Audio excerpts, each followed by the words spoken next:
I'm Sumesh. I'm basically a researcher and a campaigner on sustainable tourism. And now I'm also an entrepreneur as well. So basically, I've been working on tourism for last 20 years. All these years, I've been getting a question, why tourism? And definitely in order to answer that question, I have to go back 20 years ago, where I was working in Bangalore. So I was also attracted to a movement which was against, protesting against Rayon's factory in Calicut. This particular factory was polluting a river and environment, which was also causing a lot of cancer death in that region. So of course, I was also part of that protest with a couple of my friends. And definitely that gave me an opportunity to interact with people like fisherfolk, Adivasis and farmers. And all these interactions and dialogues and conversations gave me a new understanding of their priorities and their learnings and their expectations. So which gave me a different perspective on development as well. That's exactly, my entry point to the development sector. And since then, I've been working in development sector with a special emphasis on tourism and development. So this is what you see usually in terms of tourism and development.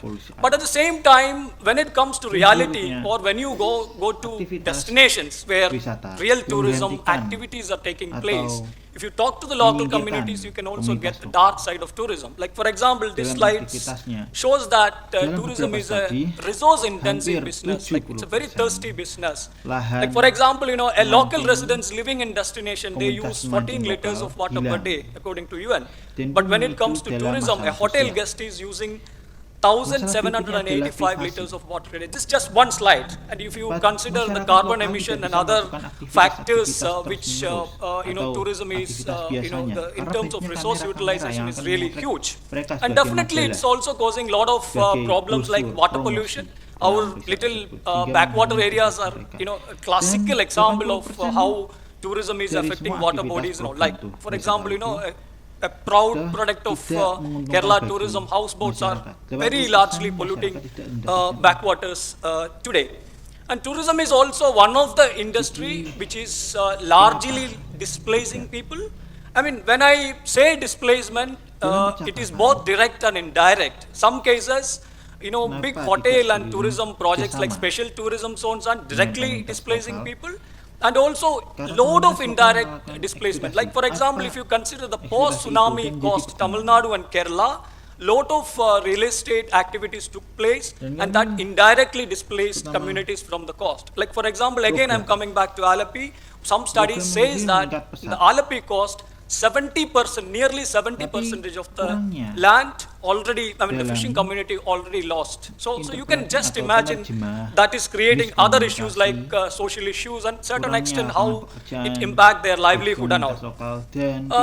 Of course, privacy is a big issue in tourism. Like if you go to, again, backwater areas, we did several studies that, and people say that they can't do anything because whatever they do, they are being photographed. Like whether they take bath, washing vessels. Like if you go to these backwater areas, 70 to 80% people are still depending upon all these water for their daily life. So this is what is happening in the name of tourism. And definitely the real question in front of us, who really benefits from tourism and who bear the cost? And of course, if you take Wayanad, of course, I'm basically from Wayanad. If you take Wayanad, 60% of the Wayanad population is, depending upon agriculture or allied activities. And nearly 18% of our population is Adivasis, so-called indigenous communities. And what is their role in current tourism in Wayanad? That's a really interesting question, especially in the context of tourism and development. These all are the larger questions which we need to answer. And of course, all these involvement, years of involvement with these people and dialogues and conversations with them led to us a question, how to define tourism from a community perspective desa, and what is their promosi tur expectations. untuk People, desa I yang mean, people ori like dan kita Adivasis or dikatakan kita fisher ingin folk or seperti mengulang atau farmers meniru living in destinations, kegiatan-kegiatan and yang what sudah is ada their sebelumnya. expectations in Kami ingin tourism, menciptakan how to meet that yang baru expectations, untuk or para wisata. whether we can meet that Dan ini expectations, and juga all bisa these membuat questions perubahan pasar di mana pasar came ini to akan us, tumbuh dengan cepat. and we had a lot of dialogues with all these Partisipasi communities, komunitas. and finally we Kami reached dalam in partisipasi a komunitas point ini that akan menyebabkan we need to form a kind of a collective group. komunitas That yang exactly my produktif, organization I am working with for last dan 12-13 years. berdampak untuk And of course, when we komunitas. started our program, the obvious question in front of us was Perkembangan komunitas ini participation of sementara local adalah communities in tourism. I mean, storyteller. still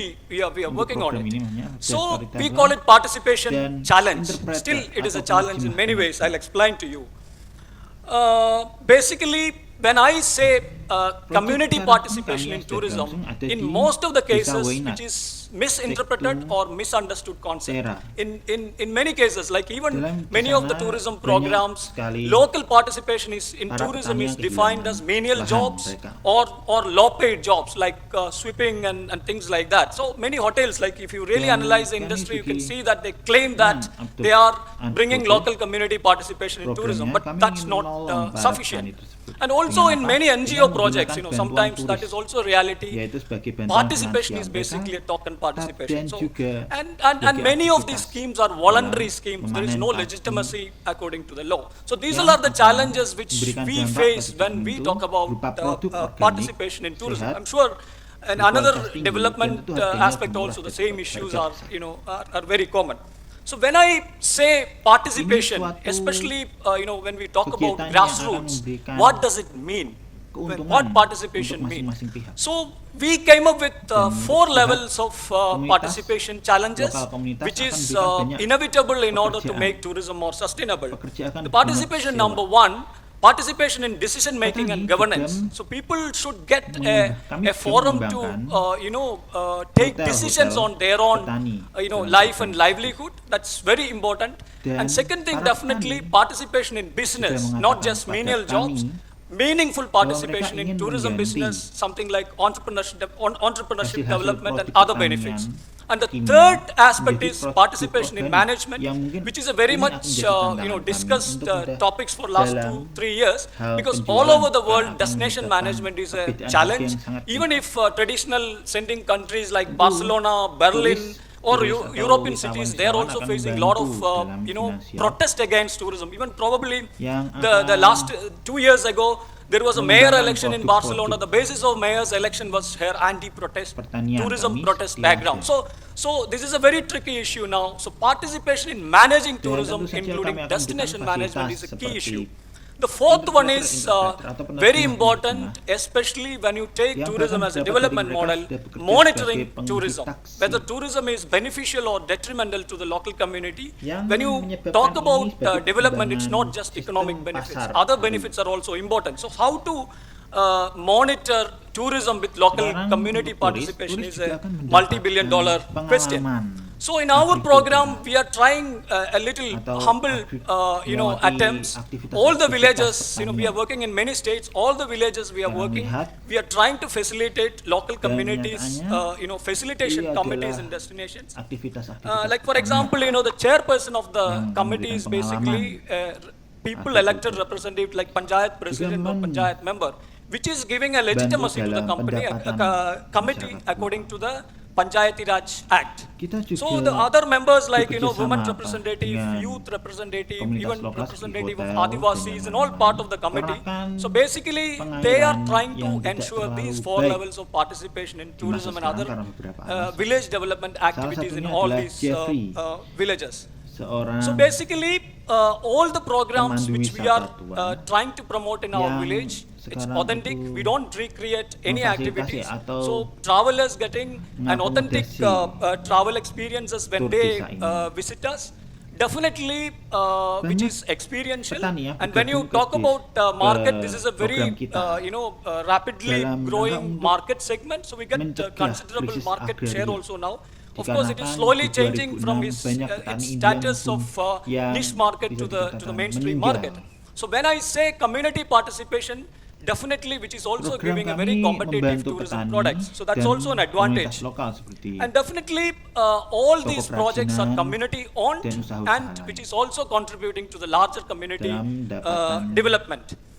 mereka. Definitely, we are also working with Selanjutnya people like adalah women auto rickshaw para drivers, wanita yang rural women in membangun, general, and we sometimes they work as storytellers, sometimes they also bermodel work as bertenaga other surya entrepreneurs in tourism. yang And so ramah there are lingkungan many interesting setelah tsunami. programs Dan which we juga develop mereka with women in merekalah general in yang many parts of the country, and manage sometimes atau outside of the country also. manajemen mereka. And I would also Manajemen like to dari mention motor one ini. project which we are doing in the Program kami post-flood membantu yaitu situation in pelatihan Wayanad.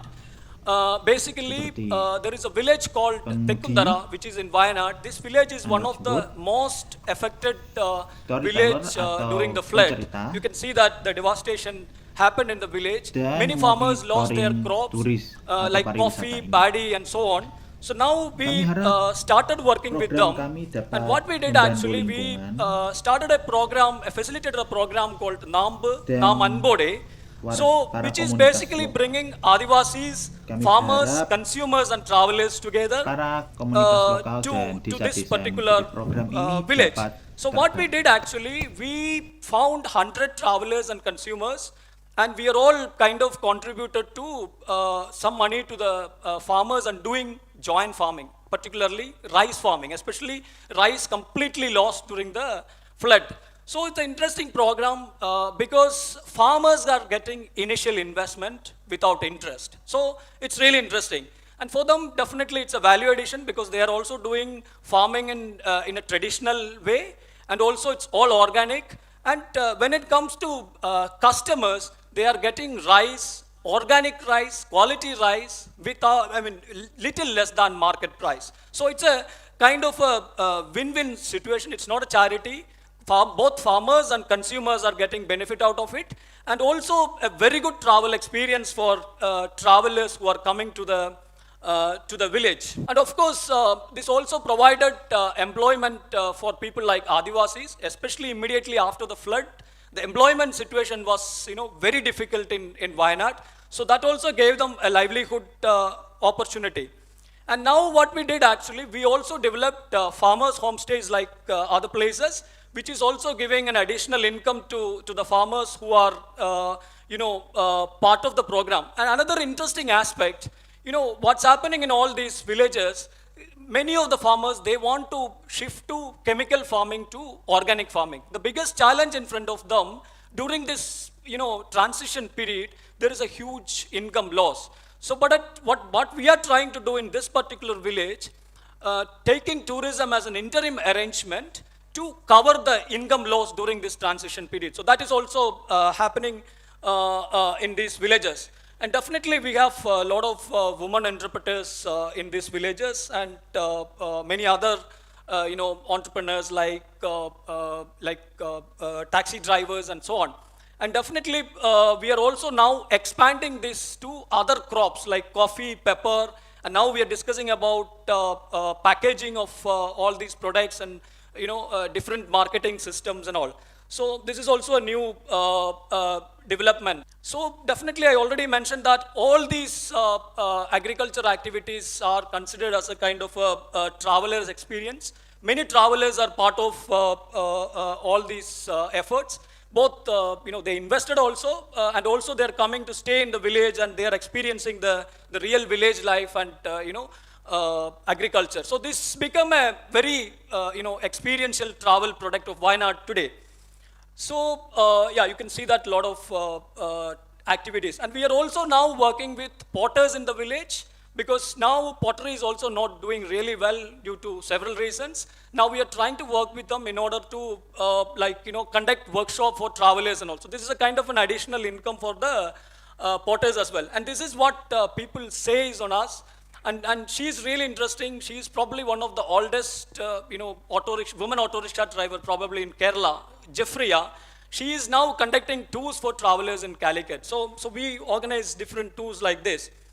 And of course, many farmers, they took this homestay program as as a interim or additional income program during the agrarian crisis. And you all know Wayanad agrarian crisis was very well known. After Vidarbha, Wayanad was the place where most of the farmers committed suicide in India. So definitely this kind of a program helps farmers to get an additional income.